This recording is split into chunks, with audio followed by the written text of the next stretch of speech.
Okay, dear students, today we are taking our second video period of the history, which is related to the India's internal challenges. There is a remaining the one concept, that is the Naxalism. So the Naxalism, it is also created the challenge in front of the Indian democracy. So today we are going to explain what is the meaning of the Naxalism. आज आपण समजून घेऊया की नक्षलिझम म्हणजे काय, ते कसे Indian डेमोक्रेसीला challenge करत असते. So there is a given the some points on the green board, that is the Naxalism, and we first get the difference between the what is the difference between the Naxalism and terrorism. ज्या नक्षलिझम आणि terrorism या दोन शब्दांमधला काय फरक आहे ते आपण समजून घेऊया. What is the difference between the नक्षलिझम and the terrorism. So there is a given the some lines. Just first we read that line. That is a naxalism is a violent class struggle. Naxalis are not against to the civilian. They will never carry out a bomb blast. While learn after reading that 2 or 3 lines, we get the difference between the two word, that is the Naxalism means what and the terrorism means what. आपण काय बघतोय, while learn about the Naxalism म्हणजे नक्षलवाद ही concept समजून घेताना first we are going to take the difference. दोन शब्दांमधला अंतर काय, दोन शब्दांमधला फरक काय, that is a naxalism means what and the terrorism means what. We are getting the idea that naxalism is a violent class struggle. That is known as the what is the violent class struggle म्हणजे काय, असा काही group, असा काही लोकांचा group जो काय अत्यंत म्हणजे what ever the means they are facing the exploitation from the different of the people. ज्यांच्यावरती नेहमी अत्याचार होत असतात, जे आवाज अन्यायाच्या विरोधात आवाज उठवतात, अशा लोकांना आपण म्हणतो की violent class struggle. So for example it is Vikas, it is known as the group of people. It is known as the group of people. So according to the when that the group of people, Naxalists are not against to the civilian, but that group of people who is known as the violent class struggle, this violent class struggle people are not against to the civilian. म्हणजेच एखाद्या गावात राहणारे जे काही लोक आहेत, civilian म्हणजे त्या सिव्हिलियनला आपण नागरिक म्हणत असतो. Is it clear. त्या सिव्हिलियन या शब्दाचा अर्थ आपण नागरिक म्हणतो की तिथल्या नागरिकांना ते कुठल्याही प्रकारचा त्रास देत नाही. They will never carry out a bomb blast. आणि कुठल्याच प्रकारचा बॉम्ब ब्लास्ट अशा प्रकारचे काही गुन्हे आहेत, जे क्राईम आहेत ते करत नाहीत. म्हणजे अशा प्रकारचे what we getting the idea for what is the difference between the naxalism. म्हणजे ते कुठल्याही लोकांच्या जीवाशी खेळत नाही, जीवितहानी करत नाही, टेररिस्टसारखे अटॅक करत नाही. That is the there is a different motto than the terrorism. टेररिझमपेक्षा त्यांचे काही जे मोठे आहे ते डिफरंट लेवलचे असतात. एखाद्या खेड्यामध्ये असू शकतात, एखाद्या गावात असू शकतात, एखाद्या पर्टिक्युलर रिजनमध्ये असू शकतात. They have the different type of the motto, but they are not cross their limitation like the terrorism while for example the bomb blast. It is known as a naxalism. आपण समजलं की naxalism it is the group of the people which group of the people identify there is the violent class struggle. which the violent class struggle they fight against the exploitation which is known as the Naxalism. This Naxalism it is not taking the life of the civil people. तिथल्या नागरिकांची जीवितहानी करत नाही की तिथल्या नागरिकांना कुठल्याही प्रकारचा त्रास न देता ते आपल्या डिमांड्स पूर्ण करण्याचं जे काम करत असतात, अशा लोकांना आपण नक्षलिझम म्हणत असतो. Now what is the terrorism means what. They take the lives of the people. म्हणजे ते लोकांचा जीव घेण्यासाठी घाबरत नाही किंवा कुठलीही जीवितहानी करण्यासाठी घाबरत नाही. याचं उदाहरण बघूया की ताज हॉटेलचा जो काही हल्ला होता 26/11चा जो काही इव्हेंट होता तो आपण टेररिस्ट अटॅक म्हणून घेऊ शकतो. So that is a difference between the नक्षलिझम and the terrorism. या छोट्याशा उदाहरणावरून आपण डिफरन्स समजून घेतला की what is the difference between the नक्षलिझम and terrorism. आपण या दोन्ही शब्दाचा फरक का समजून घेतला, because we going to take there is the given the third concept Naxalism create the challenges. मग ही साधी सोपी गोष्ट means the similar thing it is the small concept. How this small concept create the challenge in front of the democracy. आपण ते बघूया. For example how there is a Naxal create. That Naxal derive from the name of the village Naxalbari. Means first we have to take की हा जो नक्षलिझम आहे, हा जो शब्द आहे Naxalism, how this Naxalism has establish किंवा तो ओपन कसा झाला आहे किंवा how there is the founded, तो शब्द कसा निर्माण झाला आहे. We get the idea how this Naxalism word are created. या शब्दाचा उगम कसा झाला आहे, तो शब्द निर्माण कसा झाला आहे हे समजून घेण्यासाठी आपण इथल्या डेफिनेशनचा अभ्यास करूया की नक्षल derive from the name of the village. नक्षल हा एक जो शब्द आहे, या शब्दाचा वेस्ट बेंगॉलमध्ये असणाऱ्या वेस्ट बेंगॉलमध्ये असणारा जे काही डिस्ट्रिक्ट आहे त्या डिस्ट्रिक्टमध्ये असणाऱ्या ज्या गावाचं जे नाव आहे त्या नावावरून हा नक्षल शब्द पडला. मग नक्षल हा शब्द कसा पडला, for example there is the derive म्हणजे काय, उगम होणे. Derive from the name of village Naxalbari. त्या नक्षलबारी गावाचं एक नाव होतं. नक्षलबारी नावाचं एक गाव होतं कुठे, west Bengal, in the period of the 1969. तिथे म्हणजेच याचं सांगण्याचं तात्पर्य एवढं आहे की वेस्ट बेंगॉलमध्ये नक्षलबारी नावाचं जे गाव होतं त्या गावामध्ये ज्या काही लोकांनी मिळून एक्सप्लॉटेशनच्या विरोधात आवाज उठवला, अशा एक्सप्लॉटेशनच्या विरोधात आवाज उठवणाऱ्या लोकांची आयडेंटिटी म्हणून नक्षलबारी झाली. त्या गावावरून त्या लोकांना काय नाव मिळालं, नक्षलिझम. Is it clear? म्हणून ते काय झालं, Naxalism. Against to the landlords mean what is the work going to, what is the motto of the Naxalism. when this the group, for example we can say that is there is the group of the 10, there is the group of the 10 people. समजा एखादा 10 लोकांचा समुदाय आहे, एखादा particular region आहे. आपण घेऊया उदाहरण की एखादी पर्टिक्युलर रिजन आहे. हे पर्टिक्युलर रिजन, एखाद्या पर्टिक्युलर रिजनला एखादं नाव देऊया, कुठल्याही स्टेटचं नाव द्या, कुठल्याही गावाचं नाव द्या, बरोबर आहे. For example if there is the people, तिथे गरीब लोक आहेत. For example we can say there is the poor people or the we can say there is the landlords, बरोबर आहे. एखाद्या गावामध्ये समजा लँडलॉर्ड्स आहेत आणि पुअर पीपल आहेत, आणि त्याच गावामध्ये जे अत्यंत आक्रमक विचारसरणीचे लोक आहेत, अन्याय सहन न करणारे जे लोक आहेत, ज्याला आपण व्हायलेंट क्लास म्हणतो, असा जो काही व्हायलेंट क्लास लोकांचा, समजा या 10 लोकांनी त्या लँडलॉर्डच्या विरोधात जर जाऊन आवाज उठवण्याचा प्रयत्न केला, because means Wien this the group of the 10 people going against towards that the landlords for the because the landlords exploited to that the people, गरीब लोकांचा ते छळ करतात. या अन्यायाच्या विरोधात जे काही 10 लोक होते त्यांनी तो आवाज उठवला, against exploitation of the landlords. So due to that reason this 10 of group people it is identify their particular name. मग या 10 लोकांना आपण काहीतरी पर्टिक्युलर नेम देऊ, नाव देऊ. So this 10 people got the name of the Naxalism. Is it clear? Why these 10 people got the Naxalism? Because they wanted to fight against the exploitation, which exploitation done by the landlords. म्हणजे जमीनदारांनी, म्हणजे जे काही जमिनीचे जे काही मालक, जमिनीचे मालक म्हणजे जे काही शेतकरी करणारे लोक जे जमिनीचे मालक आहे, परंतु काही कारणास्तव जमीनदार लोकांनी गरीब शेतकऱ्यांकडून जर शेती काढून घेतली पैशाच्या मोबदल्यामध्ये, तर अशा विरोधात आवाज उठवणारा जो काही व्हायलेंट क्लास स्ट्रगल होता, अशा लोकांचा ग्रुप हा नक्षलिस्ट म्हणून आयडेंटिफाय झाला. आणि ही जी काही मुवमेंट आहे ते एका पर्टिक्युलर गावामध्ये निर्माण झाली, म्हणून त्या पर्टिक्युलर गावातल्या लोकांनी ती जी केलेली जी एक चळवळ आहे, त्या चळवळीला त्या गावाचं नाव देण्यात आलं, म्हणून त्या मुवमेंटला नक्षलिझम असतं, म्हणून त्या लोकांना नक्षलिझम असं म्हटलं. आता आयडेंटिफाय झालं की नक्षलिझम म्हणजे काय. तर नक्षलिझम मीन्स व्हॉट, की अत्यंत हिंसकपणे किंवा अहिंसकपणे अन्यायाला विरोध करणे. It means it is known as the Naxalism, आपण असं म्हणू शकतो. So that's why there is a given to the group of the people which is known as the violent class people. Is it clear? मग आता according to the आपल्याला ही गोष्ट समजली असेल की what is the difference between the नक्षलिझम and the terrorism. Is it clear? We get the difference. Naxalism, they do not cross their limitation, but the terrorism cross their all the limitation. It is the difference between the Naxalism and the terrorism. Then later on we learn whatever the means according to what is the work of the Naxalism, that is the whatever the movement started by the Naxalism. मग नक्षल नावाच्या म्हणजे नक्षलवादी लोकांनी काही movement started केलं. ते movement started in the period of the 1969. What is the means now what is there is the work, what is there is the work and the objective. मग whatever the movements has been started by the Naxal people, मग त्यांच्या मुवमेंटच्या समजा एखादा जो 10 लोकांचा जो एक particular group आहे त्याने एखादी मुवमेंट चालू केली, मग त्या मुवमेंट चालू केल्यानंतर त्याचा काही उद्देश असेल, व्हेरी गुड, डेफिनेटली काहीतरी उद्देश असेलच.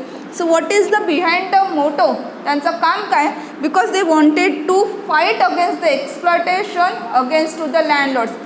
जे काही श्रीमंत लोक आहेत, जे काही रिच लोक आहेत, जे काही लँडलॉर्ड्स आहेत, जमीनदार मालक आहे, भांडवलदार वर्ग आहे, जे गरिबांचे शोषण करतात, अशा लोकांच्या विरोधांना आवाज देणे, अशा लोकांना उत्तर देणे, it is known as the नक्षलिझम.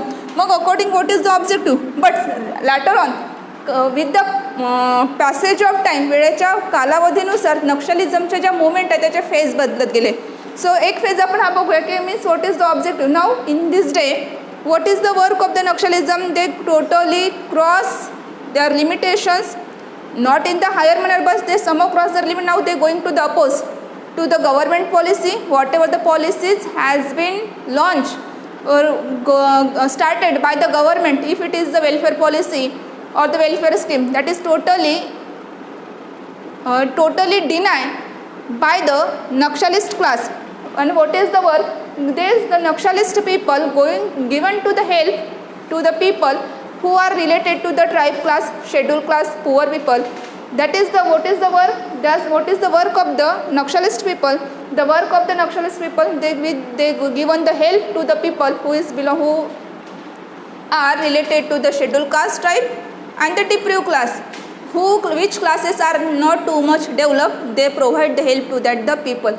And what is the objective? They obstruct the whatever the scheme, whatever the welfare policies has been launched by the government, they totally obstruct, because they wanted to pay the attention of the government towards the deprived class, towards the backward class. त्यांना त्यांचं म्हणजे सांगण्याचा उद्देश एवढाच आहे की त्यांना पाहिजे काय की what ever the means which reasons are related to the deprive class, असे काही जे रिजन्स आहेत जिथपर्यंत गव्हर्नमेंटच्या पॉलिसी गेलेल्या नाही आहे, डिप्रिव्ह डेव्हलपमेंट झालेलं नाही आहे, अशा लोकांपर्यंत पोहोचवण्यासाठी that is a Naxalism going to against to they obstruct the policy which policy has been launched by the Indian government. So in the same time this Naxalism also created the challenge in front of the Indian democracy.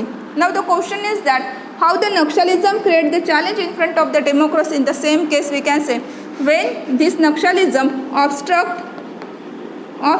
the policies of the government, if it is the welfare scheme or the whatever the new policies launched by the government, that is totally obstruct by the Naxalism. When they obstruct the policy, so it means they created the challenge in front of the Indian democracy. इतकं समजलं. यानंतर आपण बघणार आहोत की what is the operation blue star and what is the operation thunder. Is it clear? तोपर्यंत तुम्ही हे लिहून घ्या. Okay, now we are getting the 2 points. India's internal चॅलेंजेसमध्ये आपण बघतोय 2 क्वेश्चन्स आपल्याला लर्न करायचे आहे. The first it is the operation blue star म्हणजे काय ही कन्सेप्ट समजून घेणार आहोत, आणि दुसरी कन्सेप्ट आहे ऑपरेशन ब्लॅक थंडर.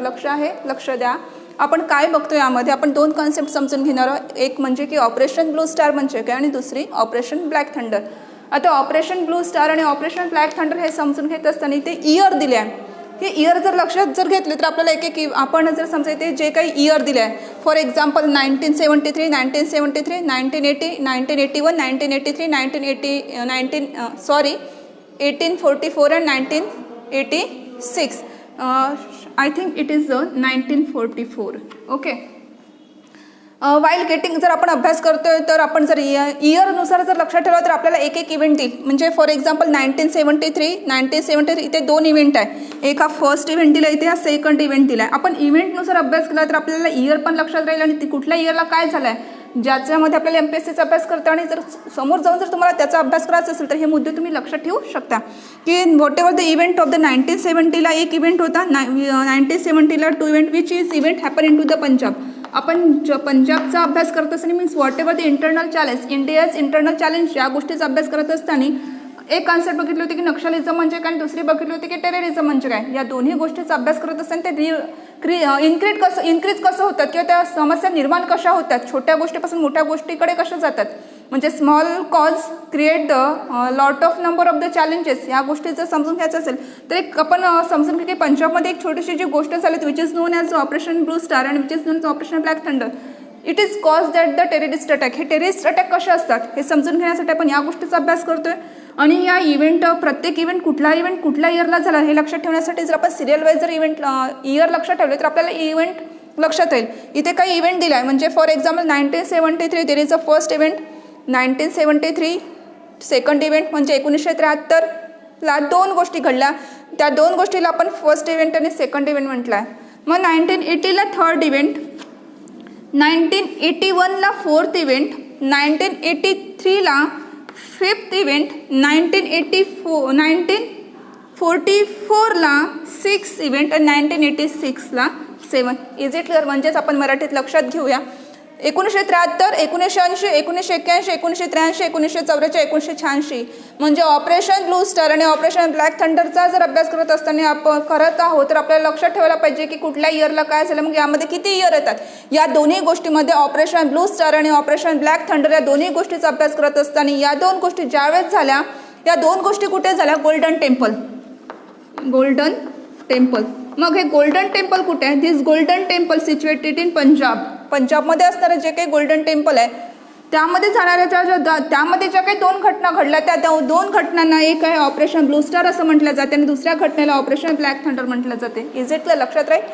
मग 1973ला काय झालं? 1980ला, 1981ला, 1983ला, 1944ला आणि 1986ला काय झालं? 1973 मग ऑपरेशन ब्लू स्टार, हे जे ऑपरेशन ब्लू स्टार आहे हे 1973 ते 1944 पर्यंत झालं. ठीक आहे. ऑपरेशन ब्लू स्टार हे 1973 ते 1944च्या दरम्यानमध्ये जे इव्हेंट झाले त्या इव्हेंटला आपण ऑपरेशन ब्लू स्टार म्हटलं. नंतर पुन्हा त्याच प्रकारची जी घटना आहे ऑपरेशन ब्लॅक थंडर ते झालं 1986ला. Is it clear?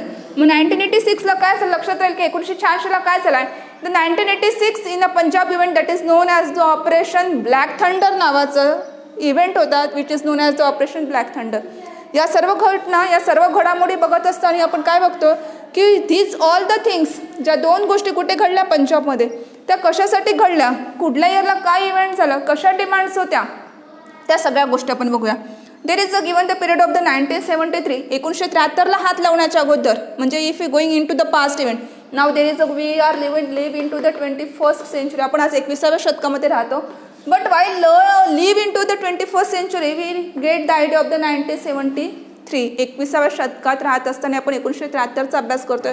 मुळात आपल्याला तो करावाच लागेल कारण आपला विषयच अभ्यास शिकवण्याचा विषयच आपला इतिहास आहे. इतिहासात जावंच लागेल. While live in to the 21st century we learn about the 1973. 1973चा आपण अभ्यास करतोय कारण आपल्याला पंजाबमध्ये जो इव्हेंट झाला हिस्ट्रीमध्ये तो बघायचा.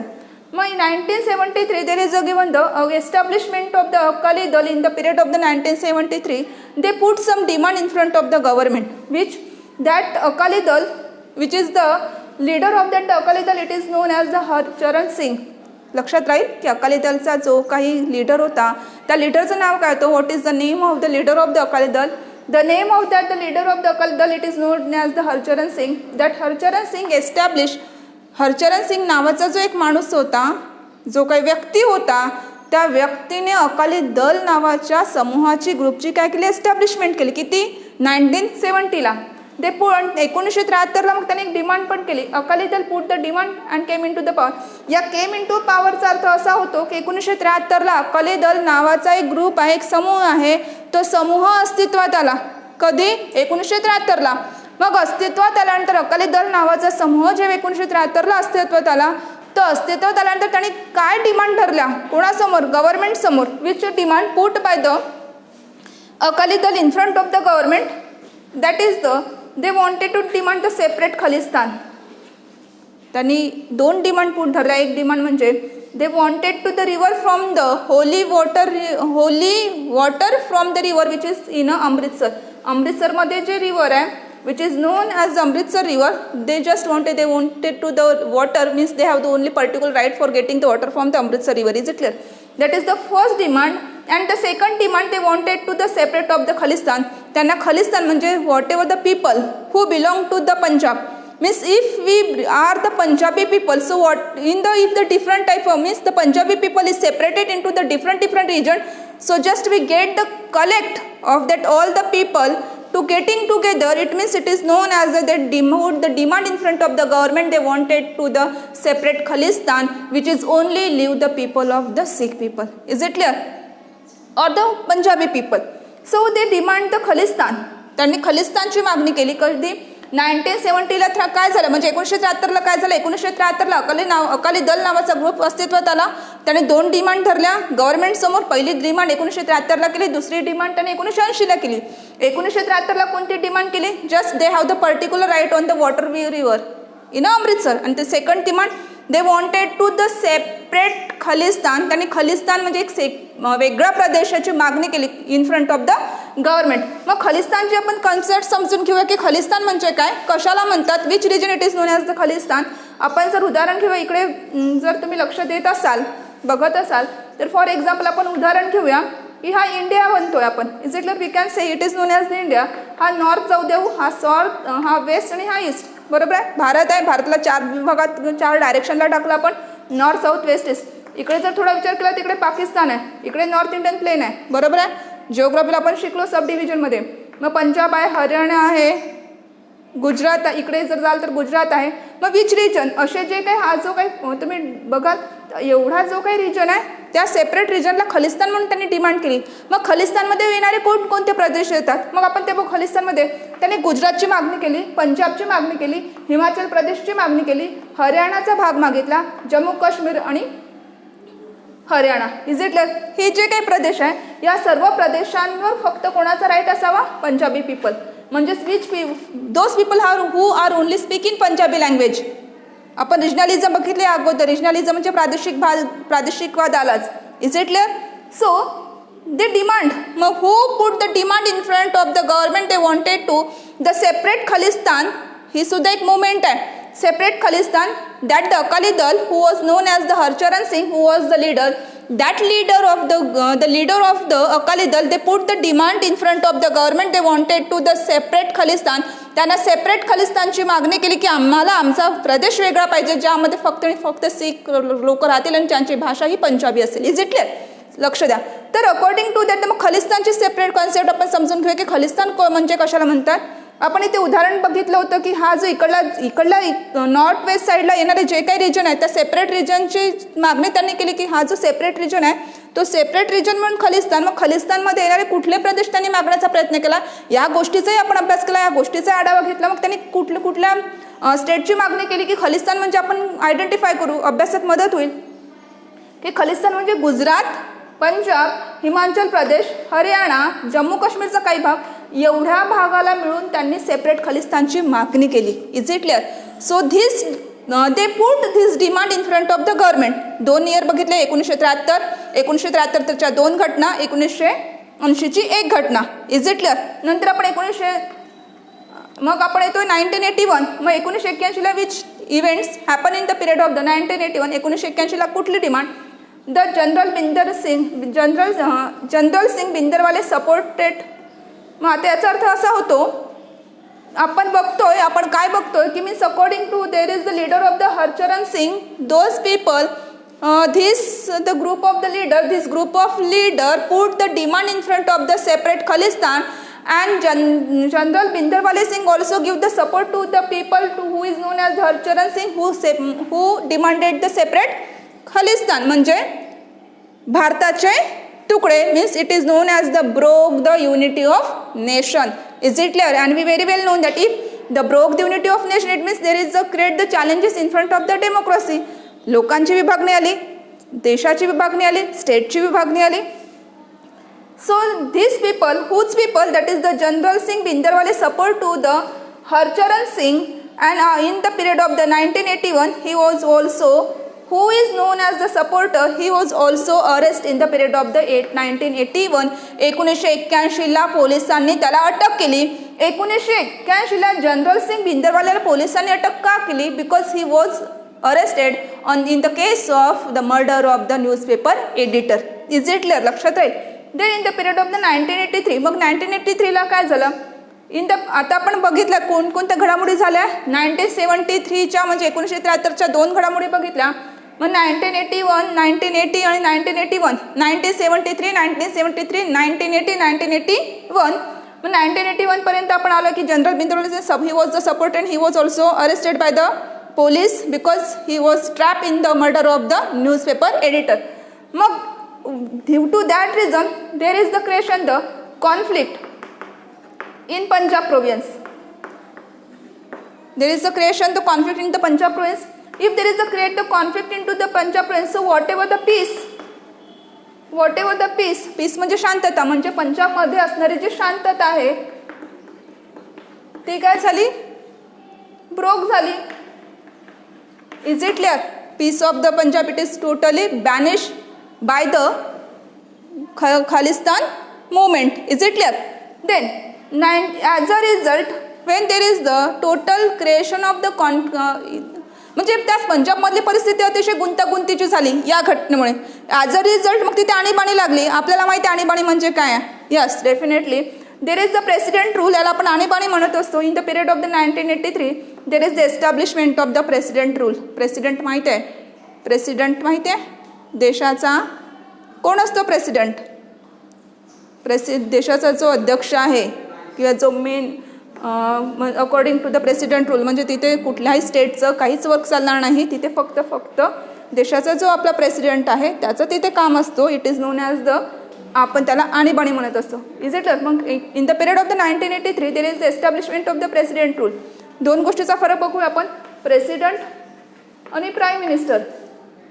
हा प्राईम मिनिस्टर हेड असतो कशाचा? He is the head of India and he is the head of state. President हा स्टेटचा हेड असतो आणि प्राईम मिनिस्टर हा नेशनचा हेड असतो, इंडियाचा हेड असतो. Is it clear? Then 1983 there is the establishment of the president rule in Punjab. There is the establishment of president rule in Punjab. As a result, that is the capture the Golden Temple. Capture the Golden Temple means what? The General Bhindranwale Singh capture the Golden Temple. He hide into the Golden Temple. कौन? General Singh Bhindranwale. At the same time, there is also the terrorist attack on the Golden Temple. दोन घटना झाल्या 1983 ला. The person who is known as the General Singh Bhindranwale, he is also hide in the Golden Temple. At the same time, the terrorist attack also on the Golden Temple. So due to that reason, there is the increase into the military power in a Punjab province. As a result, in the period of the 1944, terrorist, whatever the terrorist hide into the Golden Temple, they wanted to attack in a Golden Temple. As a result, in the period of the 1944, the police catch whatever the terrorist who is hide in a Golden Temple. And this is known, this operation, whatever the movement, this operation, it is known as the Blue Star movement. It is known as the Operation Blue Star. लक्षात येईल की operation blue star म्हणजे काय? This event it is known as the Operation Blue Star. Operation blue star म्हणजे लक्षात येईल, operation blue star मध्ये किती इयर बघितले? 1973 आहे, 1980 आहे, 1981 आहे, 1983 आहे, 1944 आहे, 1973, 1980, 1981, 1983, 1984. सिरियल वाईजच आहे. 80, 81, 84, सॉरी 80, 81, 83, 44. एकच पॉईंट मिस आहे, 42. सॉरी 82. फक्त 82 स्किप केल्यानंतर 4 इयर लक्षात ठेवायचे. 1973च्या नंतर आहे 1980, 1981, 1983, 1984. 4 घटना लक्षात ठेवायच्या. 1973 पासून तर 1984. पुन्हा बघूया की आपण काय बघितलं आहे की 1973 अकाली दल एस्टॅब्लिश झाला. त्याने आपल्या 2 डिमांड धरल्या गव्हर्नमेंट समोर. मग त्या गव्हर्नमेंट समोर ज्या अकाली दलनीच्या ग्रुप लिडरनी ज्या 2 डिमांड धरल्या, त्या डिमांडला सपोर्टर म्हणून जनरल भिंद्रनवाले सिंग यांनी केले 81ला. पण काही कारणास्तव तो अरेस्ट झाला.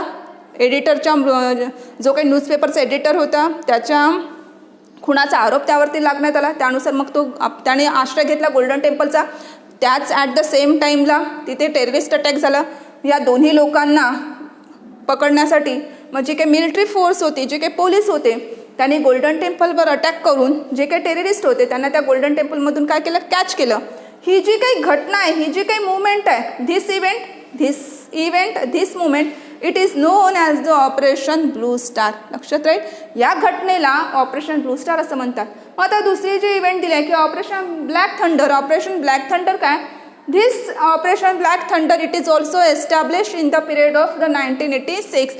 अगदी 2 वर्षाच्या तुलनेमध्ये 1944 नंतर 45-46 एका वर्षामध्ये पुन्हा दुसरी घटना तिथे सेम घटना घडली. सेम घटना कोणती?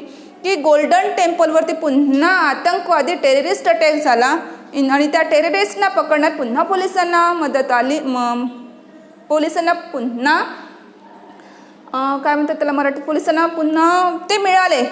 Means they totally get the victory to catch the terrorist from the golden temple in the period of the 1986. That is the same event happen in the 1986.